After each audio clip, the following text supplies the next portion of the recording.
Hello. There it goes.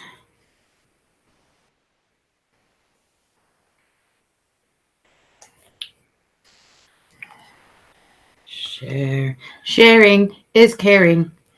Sharing is caring.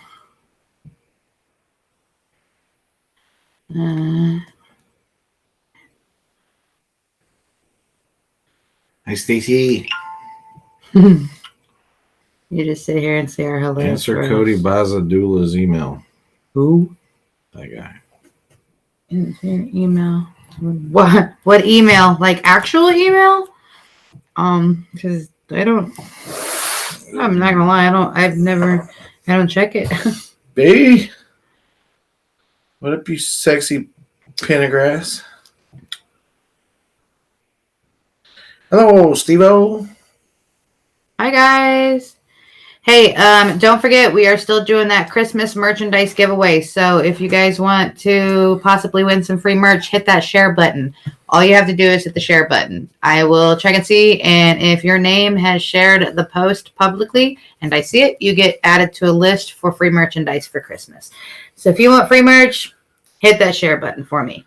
Hi, Mike. And B, you stay sexy, dog. Oh my gosh, you are, oh, wow. Wow. Yeah, wow, boy. Okay, sorry guys. I always try to remember like where to share it all, but then like I like panic in the moment and I suck at it. So yet another reason why I'm asking you guys to also help share my shit, our shit. Am I eligible for free merch? No. You don't count. I'm sleeping with the producer of the show. So yeah, a few more people on here. Like I said, if you guys want to participate in the Christmas merch giveaway, all you got to do is hit that share button. Share it publicly so that I can see that you shared it, and I will enter your name in for a drawing for a chance to win.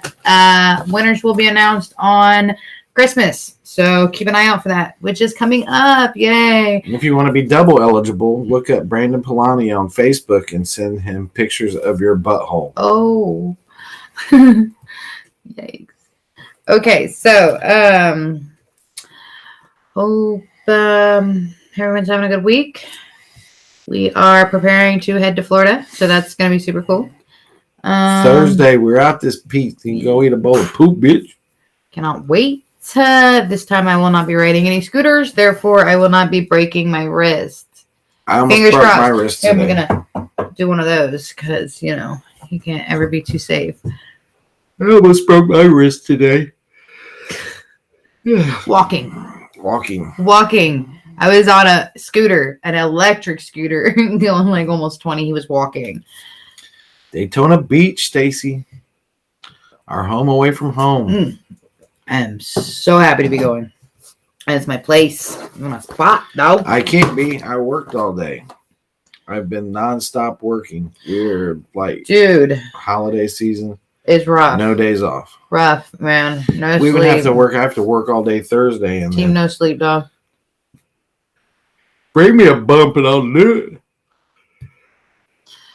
All right, y'all. One more time. If y'all want to be entered to win free merchandise for Christmas, hit that share button. All you have to do is hit the share button and it enters your name in for a chance to win.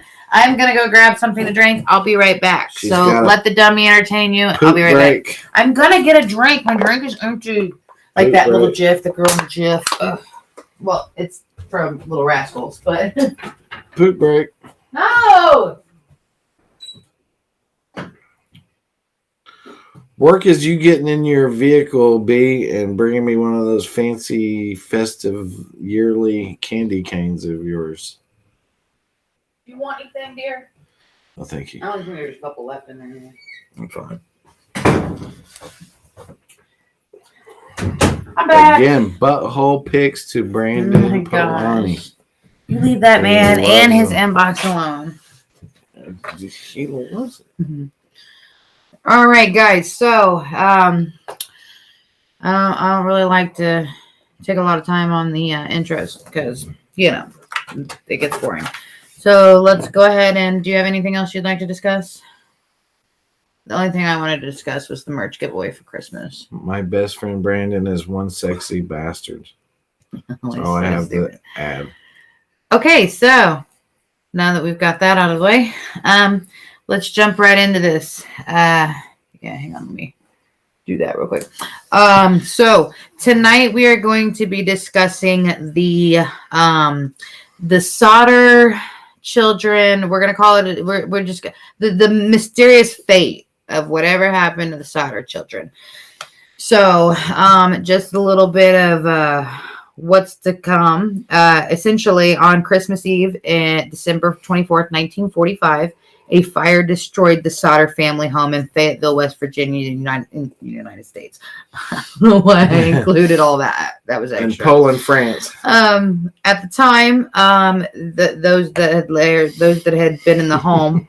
Stop. Beast talent scout for his OnlyFans. Oh my God.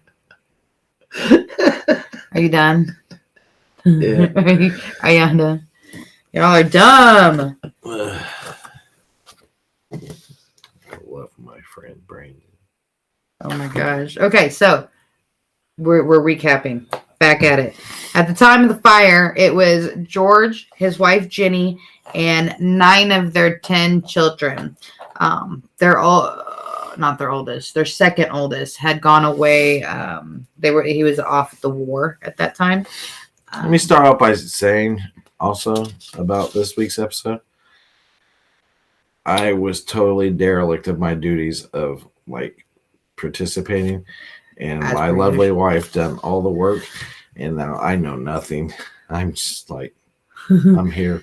I'm eye candy. So, what ends up happening in it? Gosh, will you fuck the whole intro up? I'm sorry. I'll sit back. I don't know nothing. God. Okay, so Christmas Eve, December 24th, 1945, a fire destroyed this family's home. At the time of the home fire, there were 9 people, 9 children, and 2 adults. God damn you. What? One of their children was away at the army. At the time, they had 10 children. After the fire, the bodies of their 4 of their 9 escaped. 5 never came out of the house. The bodies of these 5 children were never found. They were never discovered. So eventually, we kind of get into the possibility of, are these children alive? Did they die in the fire? Were they taken? What happened? So that's kind of what we're going to get into today. So that said, the 5 missing children were Maurice, he was 14, Martha, who was 12, Louise, who was 10, Jenny, named after her mother, who was 8, and Betty, who was 6. A little bit of background. So let's Betty 6. Let's go back to George. George was born with the name originally. He was Giorgio Sadu, and he was born in Italy in 1895. He immigrated to the United States when he was 13 years old with his brother. Upon arriving at Ellis Island, his brother... Now, I've heard a couple of different things. I heard that his brother possibly brought him to Ellis Island, made sure he got through, and then went back, or he was homesick and went back, homesick immediately and went back. However, George at 13 did stay by himself in the States. Eventually, he did find work in the railroad system in Pennsylvania. He was carrying water and other supplies to the workers that worked on the railroad. After a few years of that, he started working as a driver in Smithers, West Virginia. After a few more years of that, he started his own trucking company, hauling. At first he was hauling fill dirt, and then later on it became coal. West Virginia was a coaling state. Still is. So it became, a coaling situation. He had his own trucks. He had his own business. It was a small business, but did well enough to take care of his family. But anyways, later on, he ended up going into a local store, and he meets Jenny Cipriani, whom is also very Italian. It's the storekeeper's daughter of the store that he had went into. and they hit it off immediately. Fell in love, and the couple eventually settled outside, in nearby Fayetteville, which is a very small place at the time. Well, it still is, honestly. I think today there's just over like 2,000 people in the population of Fayetteville, so it's a very small area.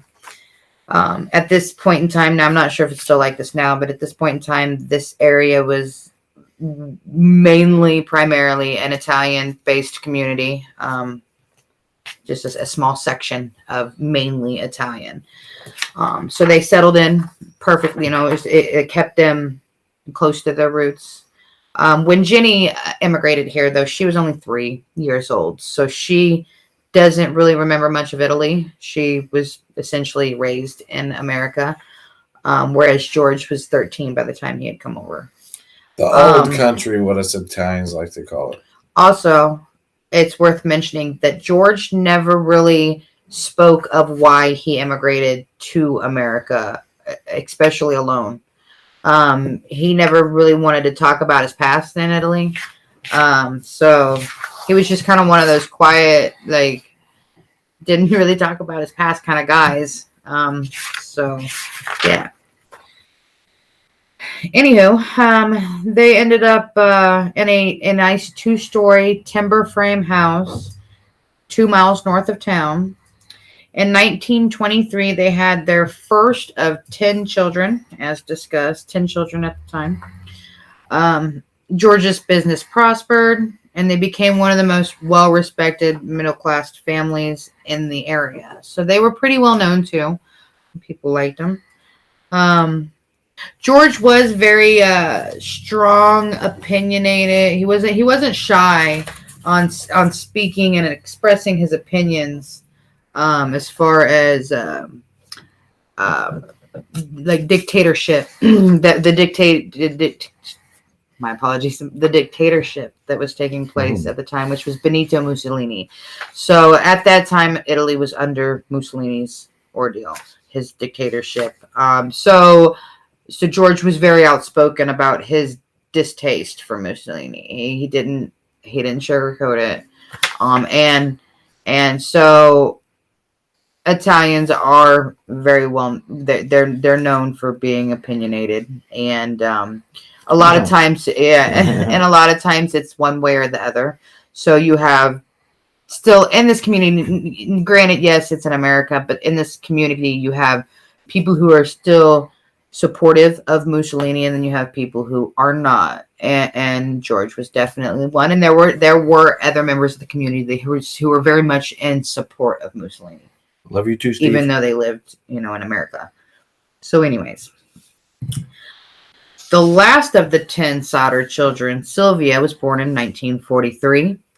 At that point, like I said, their second oldest, Joe, had left for home to serve in the military. This is during World War II. That following year, after that, Mussolini was deposed and I can't talk tonight, man.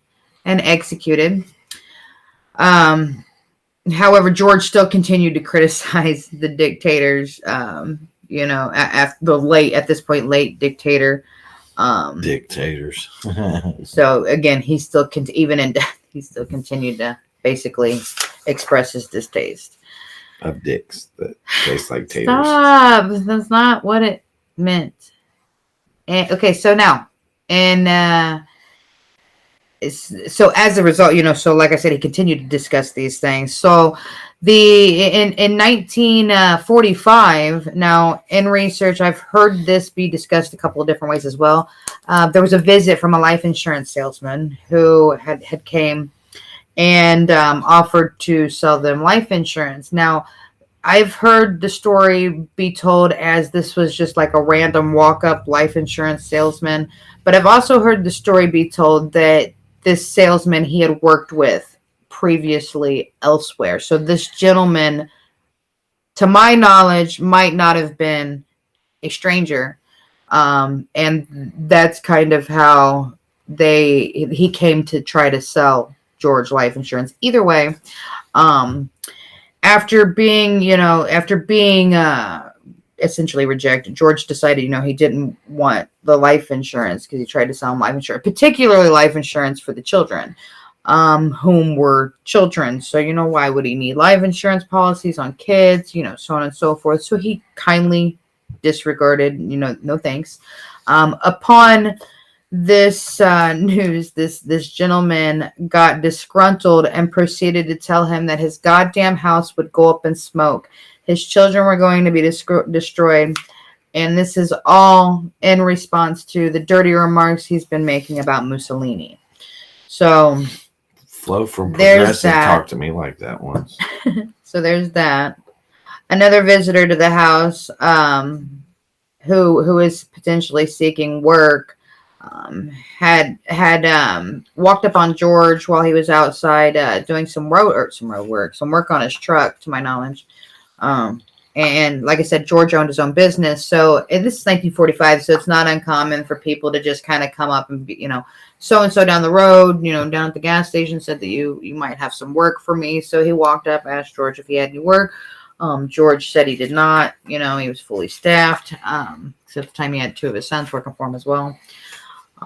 The gentleman had noticed some of his fuse boxes and proceeded to tell him that, that could potentially cause a fire one day.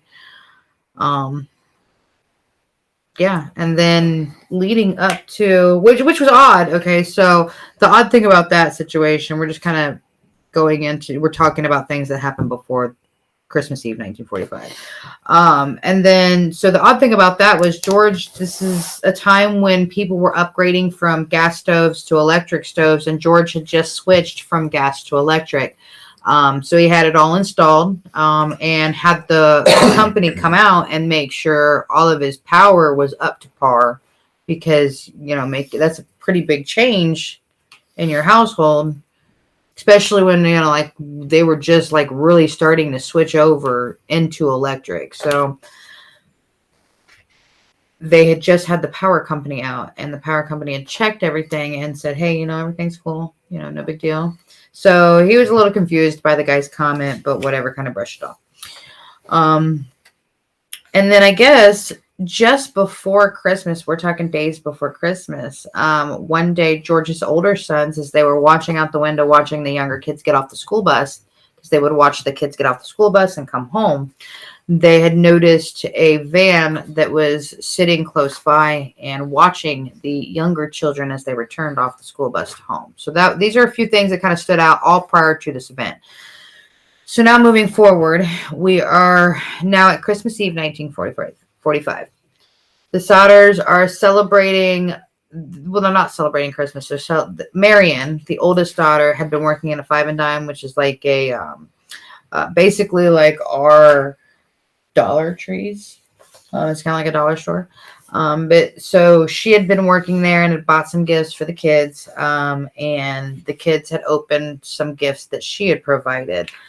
Come about 10 p.m., the kid, Jenny was ready to go to sleep.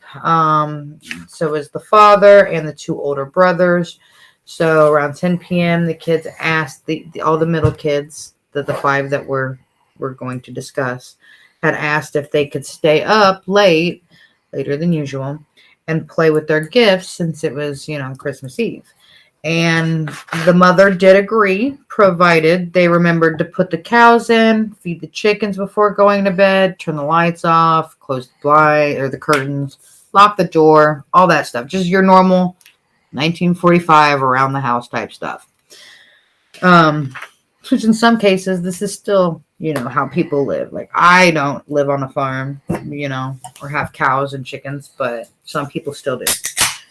She just loves the cock. What the F? Cockle-doodle-doo, man. Don't be nasty. Nice.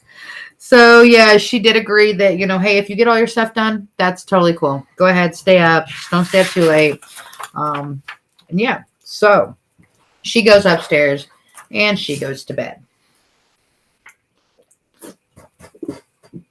Now, at approximately 12:30 a.m., Jenny is awoken by the telephone ringing. Now, The telephone isn't in her room or anything like that. It's kind of down the hall, down the ways, down the stairs, whatever. I'm not real sure. I've done a lot of research on this, and I'm not entirely sure the structure of this home and how the layout actually was. For that time in history, there was probably one phone. Oh, there was definitely only one phone, and it was in Georgia. It was in George's office, like his. That makes sense. Yeah, because he had his own business, so he had to have a room that was kind of like an office. So that's where the phone was located. Jenny was woke up by the phone ringing. Bear in mind, Jenny's got a kid. They've got a kid away at the war, World War II. So phone rings 12:30 at night in the middle of the night. That is a terrifying phone call I've received. So she, gets up out of bed, holds down the hall, answers the phone. I think they used to send carrier pigeons about shit like that. Didn't know. So she answers the phone. In the background, she can hear what kind of might potentially sound like a party. She hears what sounds like glasses clinking, kind of like, like cheers, clink. She hears kind of, noise in the background, people laughing, stuff like that. She hears a woman's voice on the other end of the call. The woman asks for a name that she does not know. She says that name doesn't, that guy doesn't live here. I'm sorry, you've got the wrong number. Before hanging up, she hears what she will later describe as a laugh that will haunt her for the rest of her life. So she heard what was, I can't say the word, maniacal. I can't ever say that word, a maniacal laugh. So like very just creepy and not right. Something that would stick with you after, something like this. So she hears this. Doesn't really think anything of it, though. Thinks it's a just an accidental phone call. Hangs up the phone. She's on her way back to bed, and on the way back to bed, she notices that the lights are still on. The curtains haven't been closed. She goes and she sees Marion, her oldest, on the couch asleep. She goes, locks the door, closes the curtains, turns the lights out, and off to bed she goes. Approximately 30 minutes later, around 1 a.m., Jeannie is, by the way, she just kind of assumed that the other kids had gone upstairs and went to bed, didn't do their chores, didn't do as she asked them, but these kids will be kids. Pieces of shit. Kids will be kids. So around 1 a.m., Jeannie is awoken again, this time by the sound of objects hitting the roof and what kind of sounds like rolling. So she hears like a thud and then a roll. She waits to hear if she hears anything, waits to see if she hears anything else. Doesn't hear anything else. It's 1 o'clock in the morning, Christmas. I don't know, like if you don't hear anything, I could be like, I could see just, going back to sleep. So she just falls right back to sleep. No big deal. Pardon me. About 30 minutes later, she is woke up now by the smell of smoke.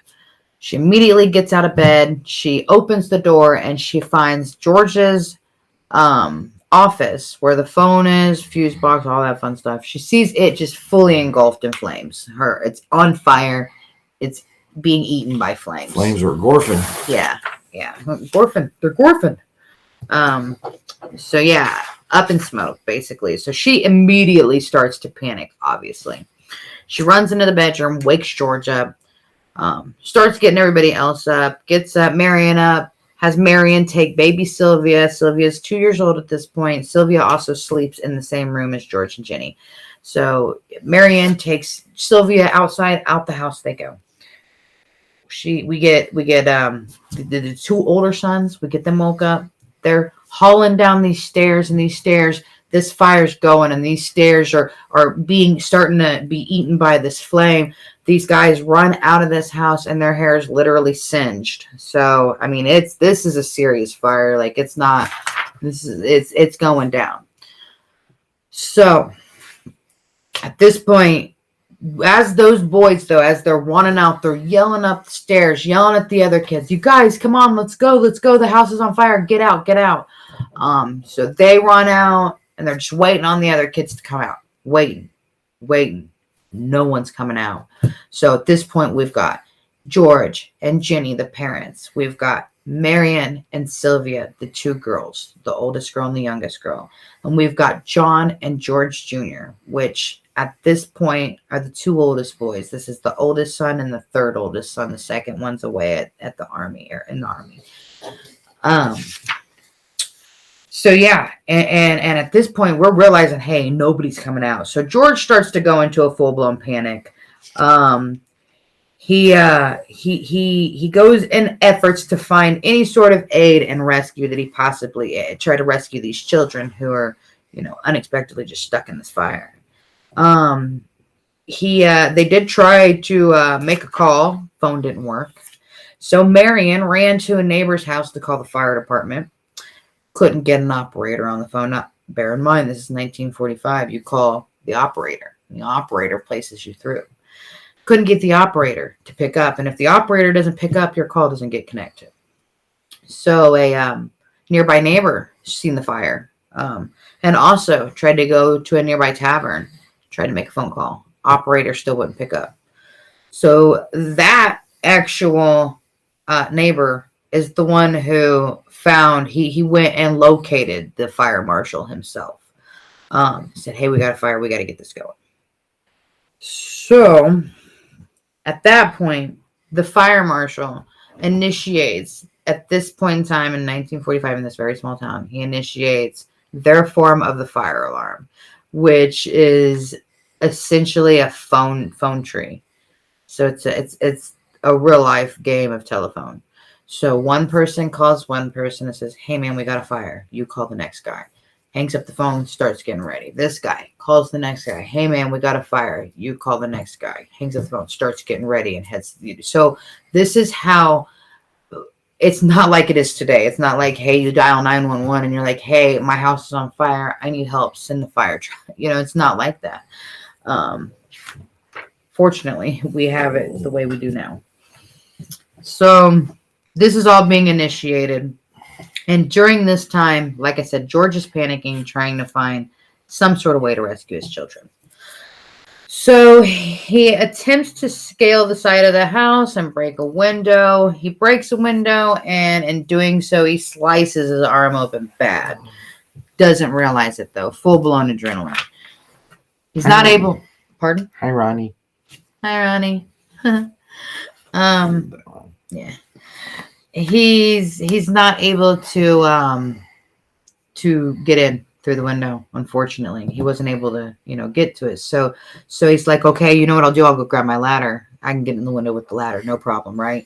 He goes to grab the ladder, which is always he's got a ladder on his property. It's always on the side of the house. It's been there for years. He goes to grab this ladder. The ladder's fucking gone. Absolutely gone. Can't find the ladder anywhere. What the fuck? Doesn't have time to really what can he do? So he got a phone dead that was literally just used, and now it's not working. Now a missing ladder that's been hanging there for years. So moving forward, his next plan of action is to take one of his coal trucks and drive it up to the side of the house, because then he could just get on the top of the coal truck and maybe he can get in that way. Hops in the car, the truck will not fucking fire up. Hops in his second coal truck, will not fire up. This is 1945, and you can flood an engine fairly easily back then. I remember having to prime, with your sit there and tap it just a little bit, and then fire that fucker up. And I remember flooding engines, but this man's been driving these trucks every day for, I don't know, and maybe in the panic he flooded the engine. Who knows? But yeah, neither one of these trucks would fucking start. So he's like, oh my God, what do I do now? He had a rain barrel by the, next to the house. He figured maybe I can take some of the water and fight some of the flames off. He knows he's not going to be able to extinguish the fire with one fucking barrel, but maybe he can fight it off to where he can just get to the kids. Well, it's the middle of December. It's fucking Christmas. So all of the water in the barrel is completely frozen solid. So it was like every single attempt this poor man attempted, there was nothing he could do. Absolutely nothing he could do. Unfortunately, these 6 members of this family had no choice but to stand outside and watch their house burn to the ground while they believed 5 of their family members were still stuck in this house, just burning up. Could be cowering in a corner, scared for their lives, terrified, can't get out. I mean, who knows? And that's all they can think about.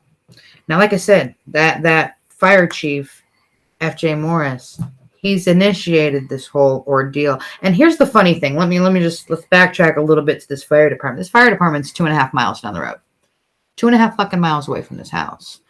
This call, everything happened. They got the call approximately around, we'll say, 1:30, 2 o'clock in the morning or so. That's when this whole process was being initiated. Because by 1:30 in the morning, Jenny's woken up to the fire. So I'd say by approximately 2 o'clock, they probably two or so, they had him notified. So, mind you, 2.5 miles away, this man supposedly, evidently, couldn't even fucking drive the fire truck. So he couldn't even just hop in the truck and head on over and start fighting the fire by himself on his own while other people showed up. This man couldn't even drive the fire truck.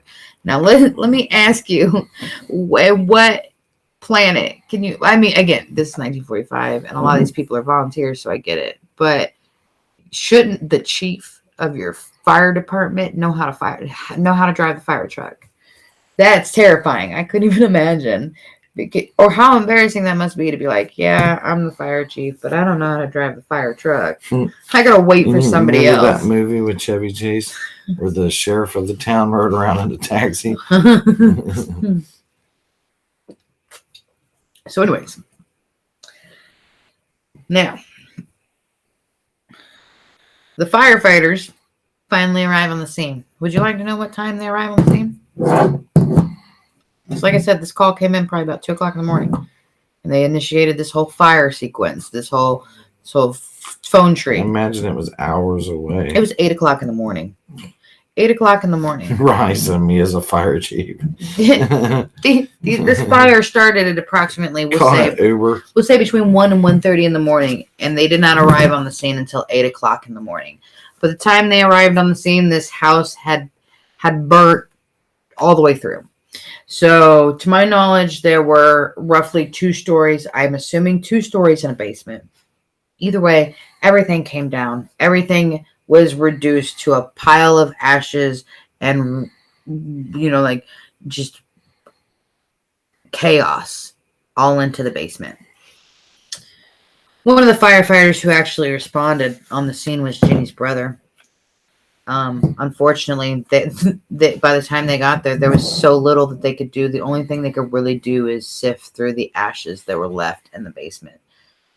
By 10 a.m., Morris, the fire chief, told the Sodders that will you stop? Because when you're shaking that, you're shaking the screen. I'm playing with this snow globe. Yeah, so he's shaking the shit out of the screen.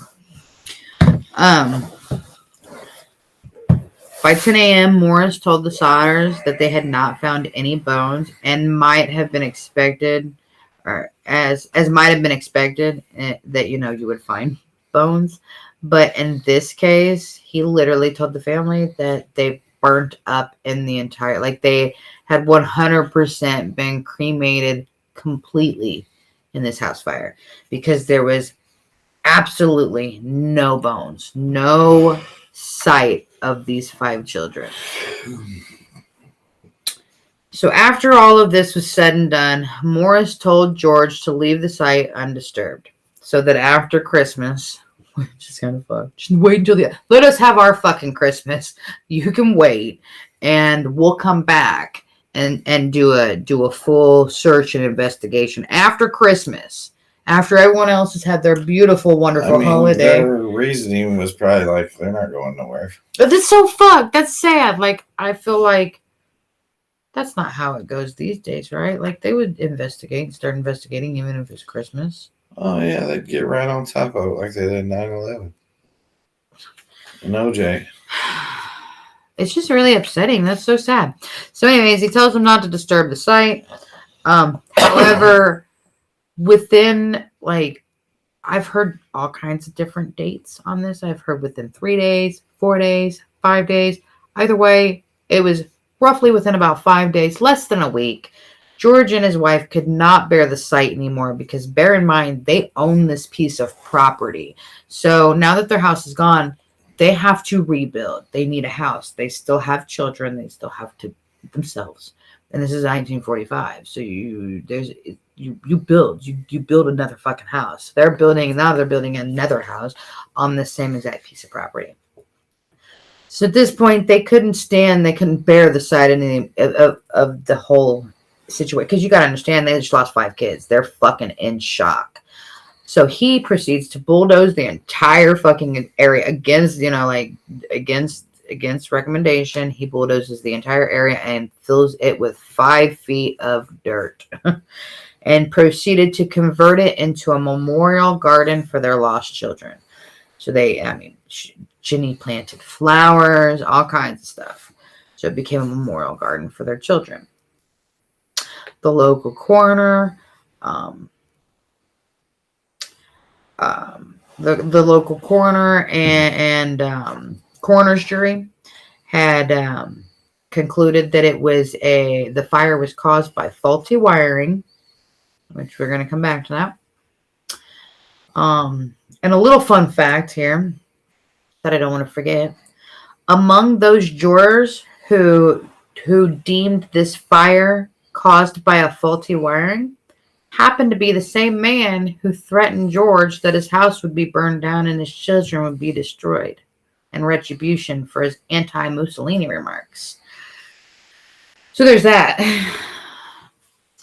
Death certificates for the 5 children were issued on December 30th.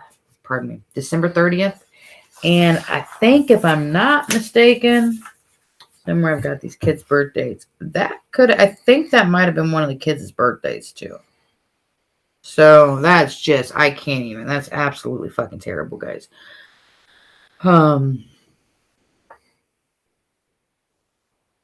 These guys were so grief-stricken that they couldn't even attend their own children's funeral.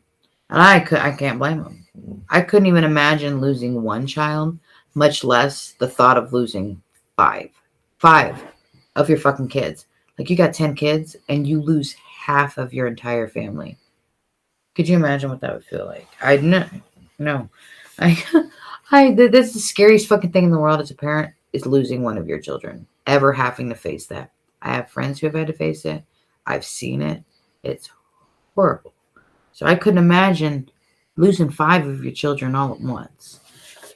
It's just fucking one. One is too many. I couldn't even imagine. Fuck, man. So this is what this family's going through. This is all happening by December 30th. This is Christmas time, man. This is like supposed to be happy time.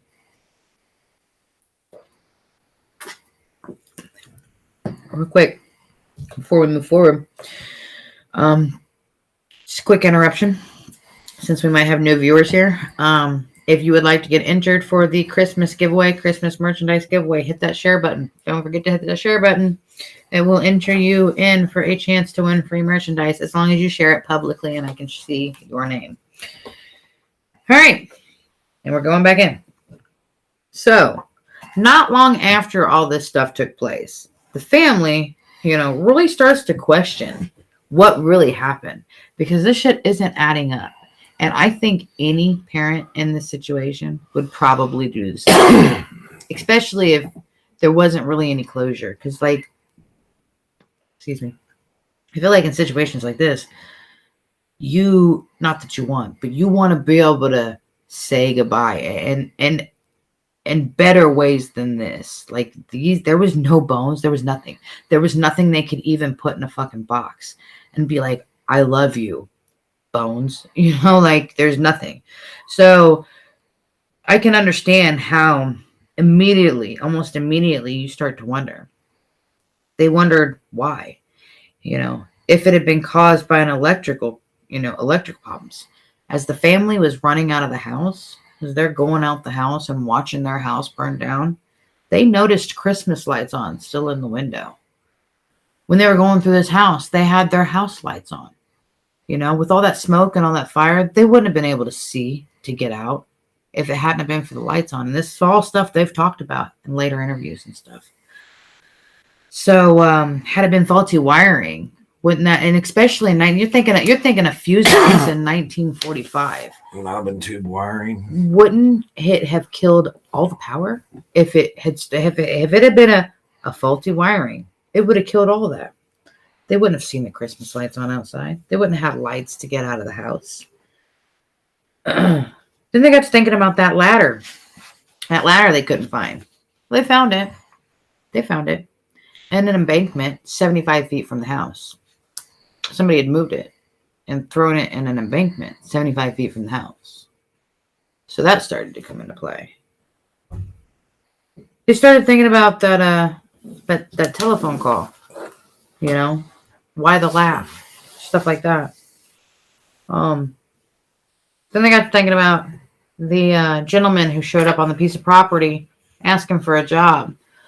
But later warning George that his fuse boxes could cause a fire, which he thought was odd at the time, but really odd now. Or how about the insurance salesman who showed up and threatened them, literally word for word, threatened them that their house would go up in fucking fire, that their kids would be destroyed. Called that. I mean, what about the fact that when they went to actually call for help, an hour after they took that fucking wrong phone call, pardon me, why couldn't they use the phone an hour later? What happened? Why wasn't the phone working? So all these questions started coming up. Like I said, they started rebuilding a house on the same piece of property. So a telephone repairman came out to fix everything. So at this point, they're thinking, you know, the fire got the telephone line, it burnt it. We got to get it all fixed. Get the telephone repairman out here. Guy goes up on the pole at fucking 14 feet up in the sky and 2 feet out. And he finds that it hadn't been burnt. Somebody had climbed 14 fucking feet up, 2 feet out, and cut their phone wire. So not only do we have this weird ass phone call, all these weird incidences beforehand, the fact that it was deemed a fucking faulty wiring, but we've got lights on. We've got fucking the missing ladder. Why weren't the cars starting? Why was the phone line fucking cut? Like, what's going on? What's going on? Was this arson? Did somebody take my kids? There's another guy. There's another man who was neighbors and who had been physically seen, stealing a block and tackle from the property at the time, which for those of you who don't know what a block and tackle is, because I listen to a lot of different things and a lot of fucking people don't know what a block and tackle is. It is kind of like a pulley system type ordealing. It is what people use to like hoist engines out of cars and stuff.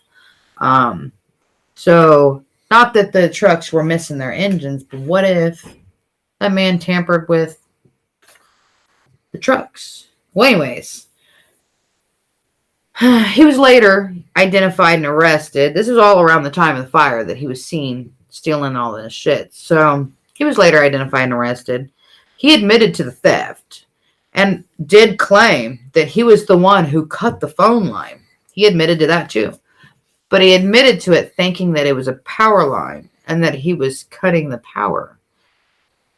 So they're like, oh, fuck it. You're cutting the power. It's cool. Slap him on the fucking wrist. And they think they fined him like $25 for this incident. Pay a $25 fine. Move along. I was like, what the fuck? But yeah. But he denied having anything to do with the fire, and they took his word for it. But the weird thing is there's no record identifying the suspect, even it exists. So they literally didn't charge this man for shit. And this man 100% he admitted to cutting the fucking phone line. Like, of course, if you're admitting to something, you're gonna, I don't know. I don't fucking know.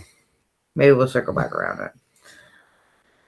But anyways, thank God he didn't cut the power line because, like I mentioned earlier, they probably would have never found their way out of that house with all that smoke and fire had it not been for the lights. But something else really just troubled Jenny. She just could not accept the fact that all traces of her children had been completely lost in the fire. gotta understand that after this, like I said, everything ended up in the basement.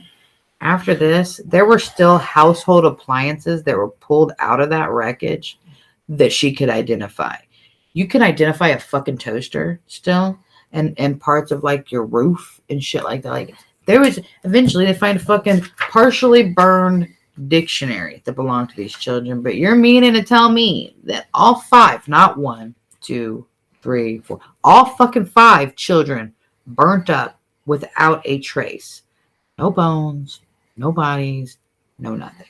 Mind you, the entire time these people are outside, they don't hear any screams for help, no pleas for nothing. They don't smell burning flesh. Nothing. Now, granted, they could have, suffered from smoke inhalation, possible, but no trace of these children. Not a fucking nothing. And this troubled Jenny. So she proceeded to over time. She would take skeletal remains from like dinner and stuff. You gonna make it, oh man?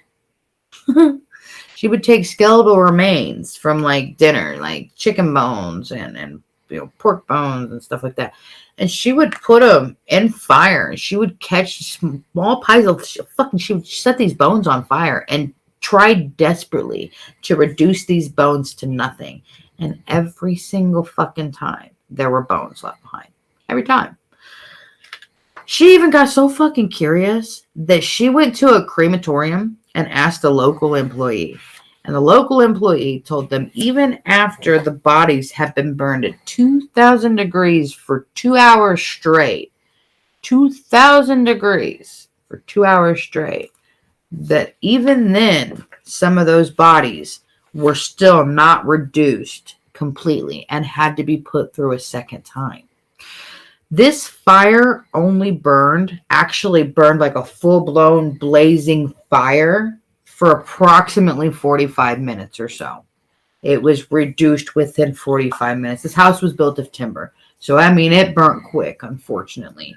So, these guys are saying, and these are the fucking professionals who have a legit burner for these people are in there for like 2,000 degrees for 2 hours, and there still remains most times.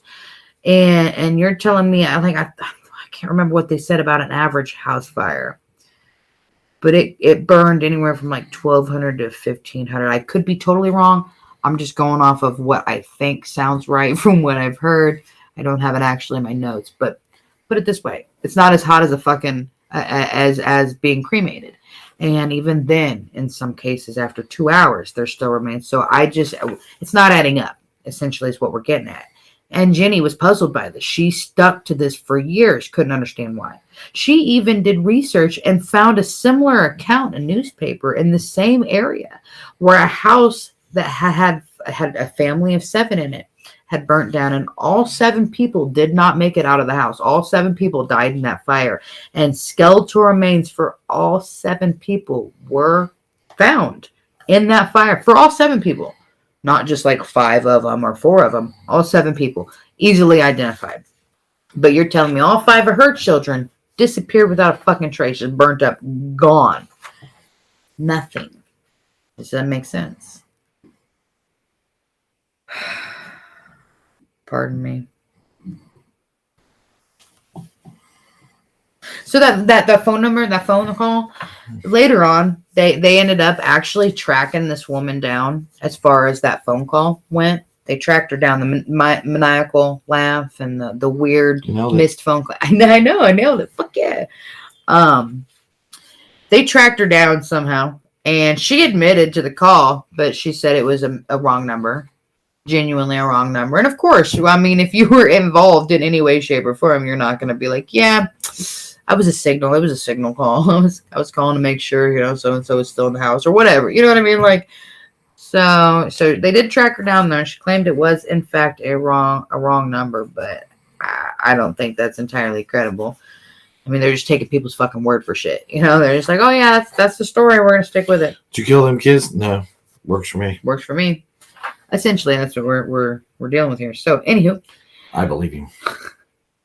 So as spring approaches, like I said, the Sodders really start planting flowers.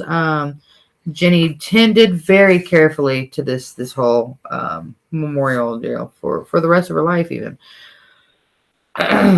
So, further developments in early 1946 reinforced the family's belief that the children that were memorialized might in fact be alive somewhere.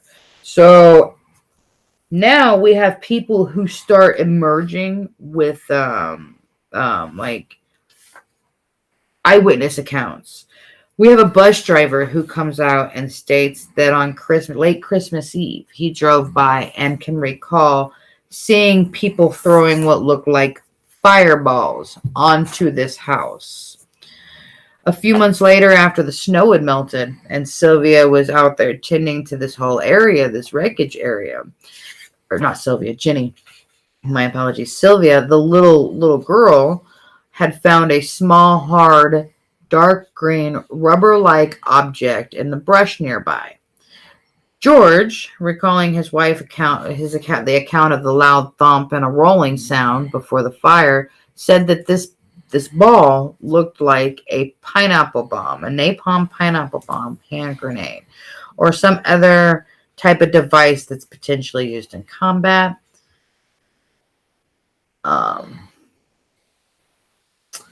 Other witnesses claimed to have seen the children themselves. There was one woman who had been pretty familiar with the family who claimed she had seen the children drive by in an unknown car, watching out the window as the house was still burning. Another woman at a rest stop between Fayetteville and Charleston said that she had served them breakfast the next morning. She did note that she had seen the presence of a car in the parking lot with Florida license plates, which that was, not very common around there, so it did stand out.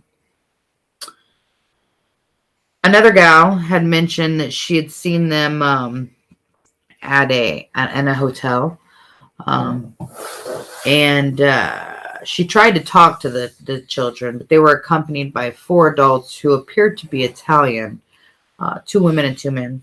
When she tried to speak to the children, they became disgruntled, and you could tell they didn't want her talking to the kids. So she stopped. They checked in very late to that hotel, like at 12 o'clock. They were gone early before checkout, like 7 a.m. Later on, the Sodders, they hired a private investigator named C.C. Tinsley from a nearby town. They asked him to look into the case for them. Tinsley is the one that learned that the insurance salesman who threatened them with the fire was the same gentleman who was on the coroner's jury that ruled the fire an accident. He had also heard rumors that Morris, the fire chief, had found a heart in the ashes.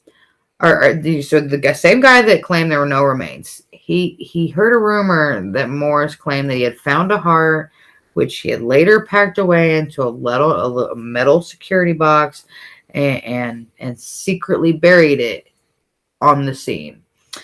So, and evidently this rumor, this was in the form of a confession. So Morris had went in confession, and evidently that's who, this is how this all came about. He confronted Morris. Morris admitted to the fact that there was something found. They took him to the site where he dug up this box. George had taken it to a local funeral director to take a look at the heart, who had examined it and later told him it was actually a beef liver that had never been exposed to fire. Morris had later on admitted that the box with the liver in it had indeed not come from the fire originally, that he had supposedly placed it there in hopes that the Sodders would find it and be satisfied that the missing children had indeed died in the fire. How fucked up is that? This motherfucker went and bought a beef liver. He went to the store and said, "Let me get that beef liver. Put it in a fucking box." What do you need, baby? Put it in a box, and literally told these people that it was a heart, that a human. Now, also, How does everything on the body burn up besides the freaking heart? Like, how do you burn bone but leave one singular heart behind? It just doesn't happen, guys. It just doesn't happen. George didn't wait. Or George, man, like he followed, this poor guy, he followed up on every single report that he had ever been given. Anytime anybody reported a tip or anything, he followed up on it. At one point, he seen a girl's photo in like a newspaper or something like that. It was like a ballet dancer in New York. He drove to New York swearing that daughter was his daughter, Betty. He drove all the way there and asked to see the kid, which, of course, at that point in time, he was denied. Which, I mean, understandably, like, if you're coming after my kid and saying that's your kid, I'm gonna tell you no. You're not coming anywhere near my kid. That's my kid. But also, you know, we don't know. We don't know what happened to these kids. Where did they go? What happened? Were they kidnapped? Were they sold for child trafficking? Who knows? He was refused. Still nothing. He did try to contact the FBI, see if the FBI would get involved, and got a letter in response from J. Edgar Hoover himself. Personally responded to this letter and said, "Although I would like to be of service, the matter related appears to be of local character and does not come within the investigative jurisdiction of this Bureau. If the local authorities requested the Bureau's assistance," he added, "he would of course direct agents to assist, but the Fayetteville Police and Fire Department declined to do so." So he was willing to help if locals would have accepted the help, but locals denied the help, so therefore it was shut down. In August 1949, George was able to persuade Oscar Hunter, who was a Washington, D.C. pathologist, to supervise a new search through the dirt once again where the house had sat. After a very, very thorough search this time, artifacts including the dictionary we had discussed that belonged to the children, some coins were found, and he also was able to find small bone fragments which were unearthed, which happened to be, they were determined to be 4 human vertebrae. So at this point, they think they've got a break in the case. They've found 4 vertebrae. They sent it off to a specialist at the Smithsonian Institute. They were confirmed to be lumbar vertebrae, all from the same person. And it says, and I quote, "Since the transverse recesses are fused, the age of this individual at death should have been 16 or 17 years, Newman's report said. The top limit of age should be about 22, since the citra, which is normally fused at age 23, is still not fused. Thus, given this age range, it is not very likely that these bones were from any of the 5 missing children, since the oldest, Maurice, had been 14 at the time, although the report allowed that the vertebrae of a boy his age sometimes were advanced enough to appear to be at the lower end of the range." He also added that the bones showed no signs of exposure to any flame. Further, he agreed that it was very strange that those were the only bones that were found, since a wood fire of such short duration should have left full skeletal of all the children behind. The report concluded that the vertebrae had instead most likely come from the dirt that George had used to bulldoze over the site. Whew. So there's that. That's a lot to fucking unpack. How could you imagine, like, thinking you're finally going to get some sort of closure? And turns out, still no fucking closure. Those bones had never been touched by a fire. They weren't even likely to. I mean, it was a possibility, a slight possibility, but slim to none, that it could have been the oldest son. So again, we're back at square one once again. Man. I couldn't even. So this investigation does attract the national attention, and the West Virginia legislature held 2 hearings on this case in 1950.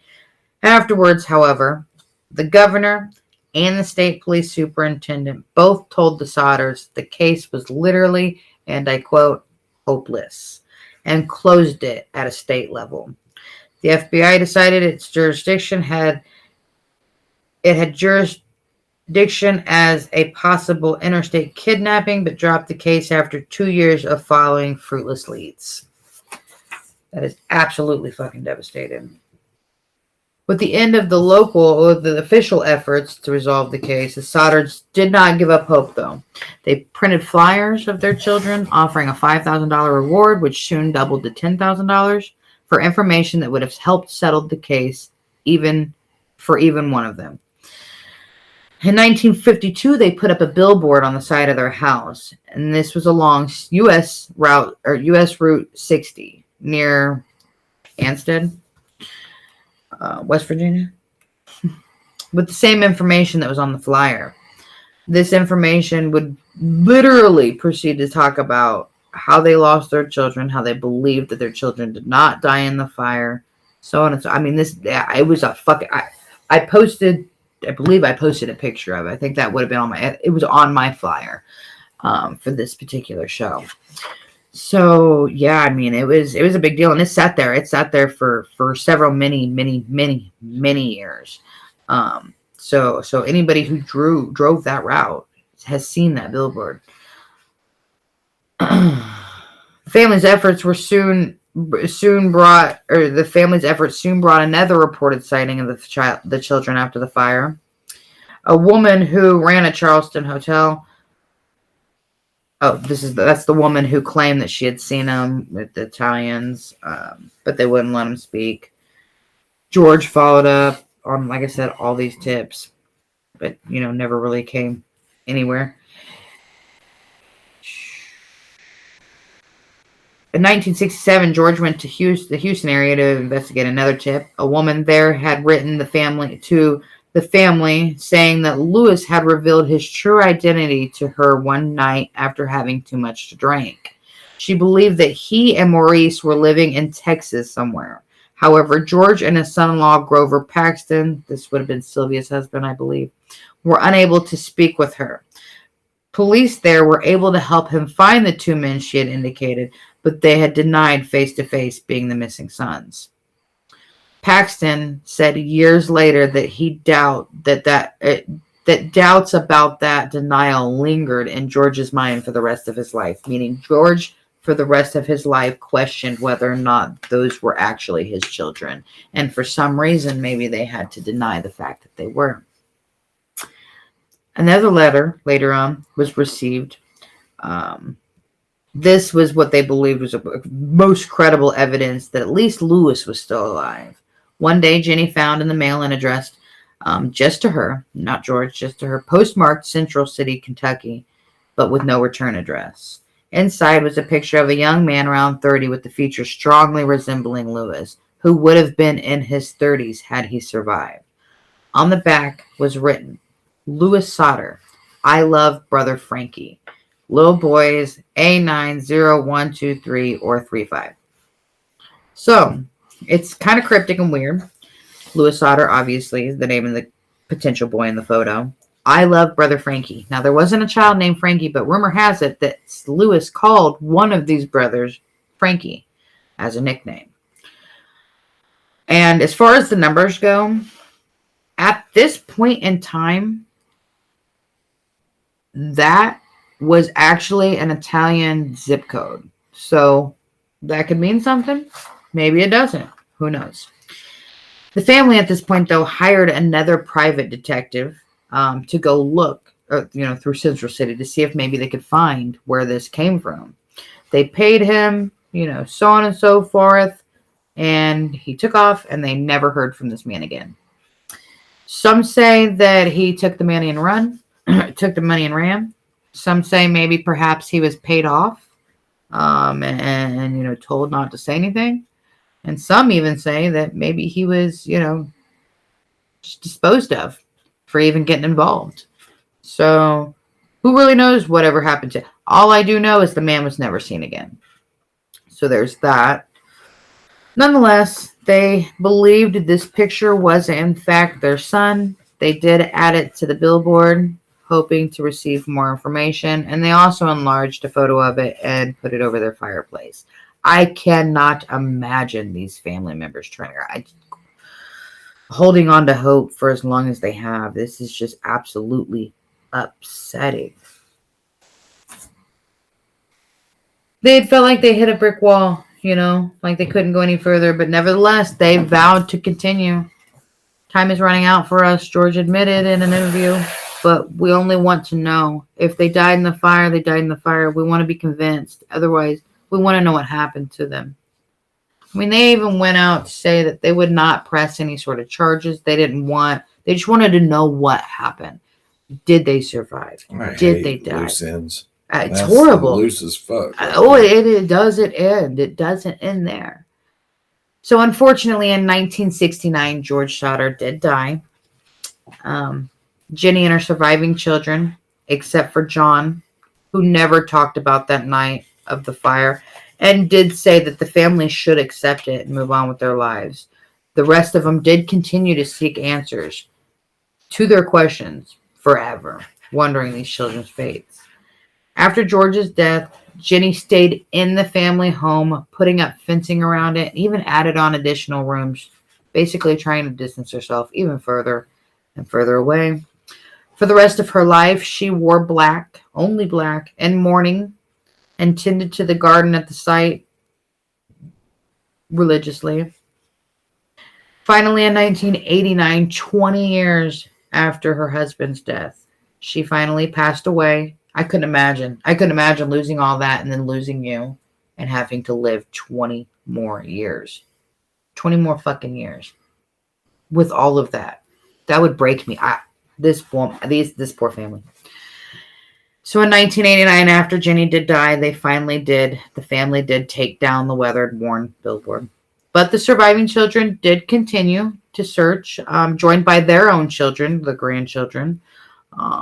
Eventually it all became, eventually now, like, we've got internet sleuths who are still very interested in this case. In fact, all the way up until Sylvia, she died in 2020, this year. She died this year. So she was survived all the way up until now. She said her earliest memory, literally her earliest memory, was that night, the fire, her dad being cut, and bleeding. That was her first fucking memory. I can't even imagine. So yeah, I mean, that's pretty much it.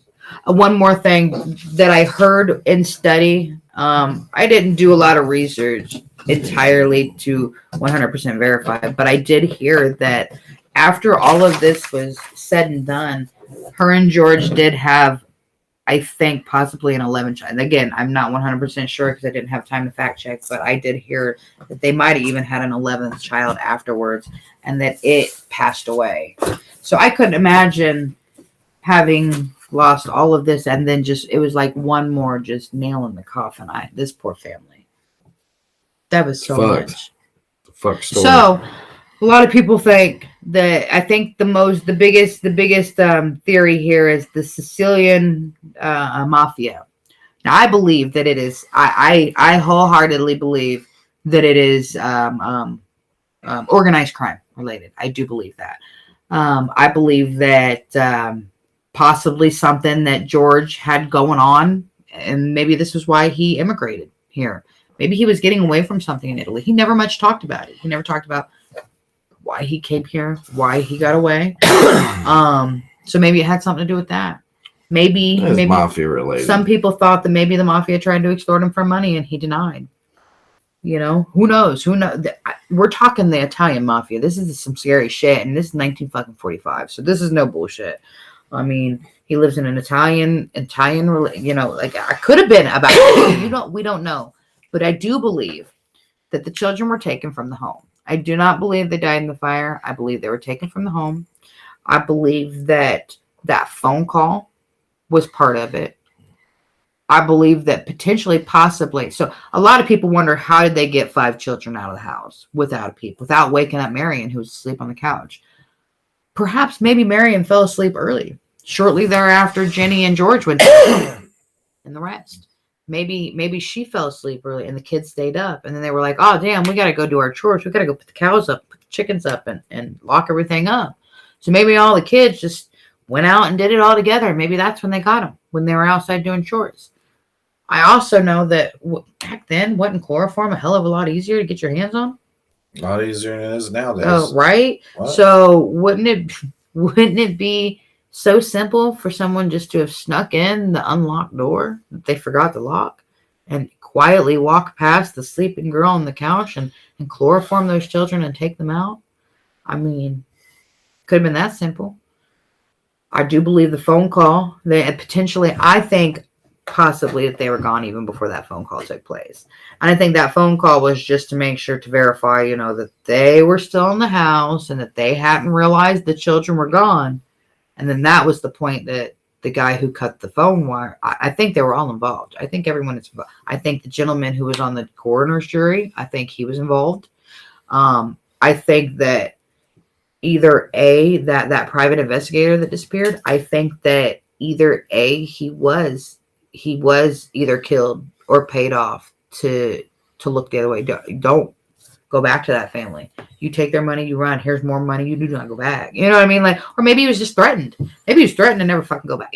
I don't know, but I don't think he just took the money and run.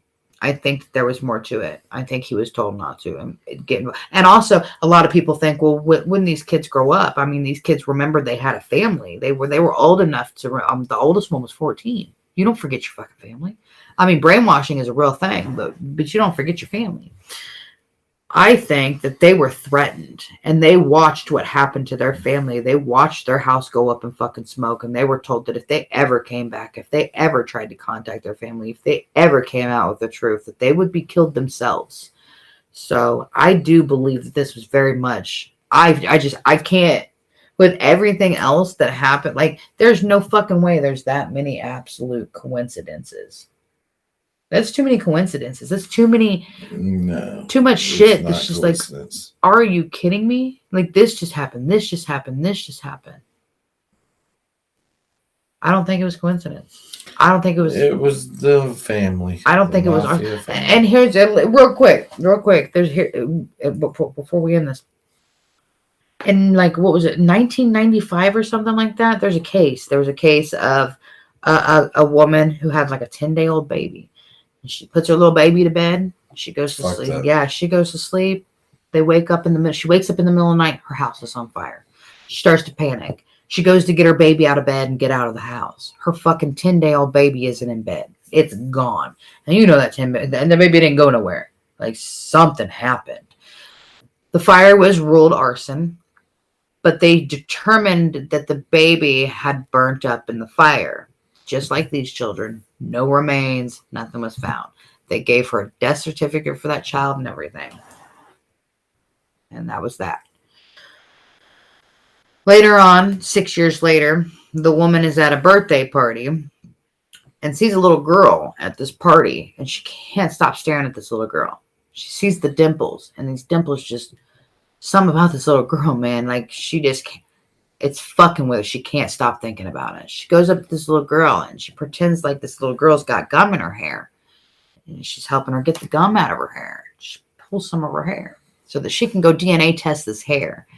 And she goes and she has the DNA test done on this little girl's hair. This random little girl from this little 6-year-old party. And I'll be damned if she didn't get them fucking test results back. And that's her little girl. She found her fucking 10-day-old baby 6 years later. Hadn't seen that baby in 6 fucking years and found that baby. So obviously the police get involved. The woman who had the baby ran. She fled. And when they did find, they caught up with the boyfriend. Now, what had happened was this gal had met the actual mother the day before. It was like a friend of a family member, a friend of a friend, something like that. So that's how they ended up actually being at the same birthday party together 6 years later. It's because she was still with the same guy, and there's a friend, a family member, whatever. You know how those birthday parties get, and we get all the kids together. So she had just met this woman the day before. This woman had appeared to be pregnant, had told her boyfriend the whole time that she was pregnant. It was his baby. I'm going to assume a fake belly. And started this fire, snatched this woman's baby, and claimed that she had given birth to this man's baby. So this woman finds out, like I said, so she flees. She later turns herself in, admits that she started the fire, admits that she stole the fucking baby.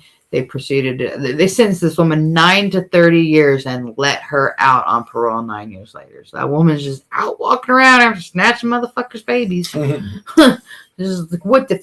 You stole 6 years away from this. You let this woman think her baby died in a fucking fire. And 6 fucking years. So that shit really fucking happens. So do I think these children died in this fire? I do not think these children died in this fire. I think they were taken. So tonight, check your smoke detectors, lock your doors, kiss your babies before you go to bed. Seriously, because this shit's terrifying. This was Christmas. Just know that shit's wild out there. I'm so fucking grateful, man. Doing this case, this shit fucked me. We have because he smokes in the garage and we have a space heater. We don't smoke in the house, and he smokes in the garage, and it's cold in the garage, so we got a space heater down there. And there's been like a couple times I've went down there in the middle of the night to let the dog out because he wakes me up because he got pissed in the middle of the night. I fucking happen to check the garage, and I'll be damned if the space heater's not still on. And so like that can be scary. And that fuck, man, after starting and doing this research, I can't tell you how many times I woke up out of a dead sleep and was like, go downstairs and check to see if the space heater. Dead sleep just to go downstairs and check to see if the space, because that shit fucked me. It's terrifying. I am so scared. So there's so many. I have fucking, how many lizards are in this house? Too many. 5, like 8. We have like 8 lizards. We have a fucking guinea pig. We have a bird. 3 cats, a dog. Like, what the fuck would I do? Like, not to mention 2 children and 2 fucking adults. Everything we own, our beloved collection. We can't, but here's the thing. Our fucking smoke alarms, we can't even boil water in this motherfucking house without setting off the smoke alarm. It's like our timer. It is. It's our cooking time. Like, I swear, if I start cooking on the stovetop, like Brody, my daughter will catch me. She'll come in and fucking hit the vent over the overhead vent and start turning the vent, because I'll forget to turn it on. And as soon as anything that's cooking actually starts like aroma in the air, I'll be damned if that fucking smoke alarm doesn't start going off. So, and then motherfuckers are loud, and they're all through my house. So thank God for that. But seriously, check your fucking smoke alarms. Thank God we live in modern times where we have 911 and smoke alarms, because this was tragic. Anyways, that was a long episode. I thought I was going to wrap it up a hell of a lot quicker than that. I was wrong. Thank you all for sticking it out with us, though. So those of you who are still here, like I said, we are still doing a Christmas merchandise giveaway. We want to give you guys merch for Christmas as a thank you for all that you do for us. So if you would like to be entered, want to steal your kids. No. If you would like to be entered in for a chance to win free merchandise, all you have to do is hit that share button. I know it's the end of the show, but you can still hit that share button, still get our names out there, still let people see this episode. They can rewatch it once it's done and over with. You share it publicly, that way I can see your name, and it will enter you in for a chance to win free merchandise. So I will be announcing winners on Christmas. So keep it from the beach, boy. So keep an eye out for that post. You will get tagged in that post. Also, I will make sure that you know we got you. Again, thank you all so much. Thank you for with the welcome back. I mean, we took a hiatus. We took a few months off, and then we came back in the beginning of November, and we've been hitting it, and fucking rocking it. And you guys have been rocking it out with us. We've done some shitty shows where we couldn't hold it together, and we've done some pretty good ones. So thank you. Thank you all for everything. We're looking forward to a new year with you guys. Some fun, dope ass shit. We're about to do like next True Crime case. I think we're going to do like a heavy hitter. Something's going to be big. Thank you, Steve. Thank you, Mama Shelley. Thank you, everybody. Thank you all. For real. We love you guys. Bye. he's ready. We're done. It's a 2-hour episode. Seriously, we got to hit the sack. But we love you guys. Thank you all for all that you do. So like I said, if you got another chance, want to get entered for that free merch, hit that fucking share button. We love you guys, and we will see you soon. Keep an eye out for the posts, because we're going to give you guys some free shit. And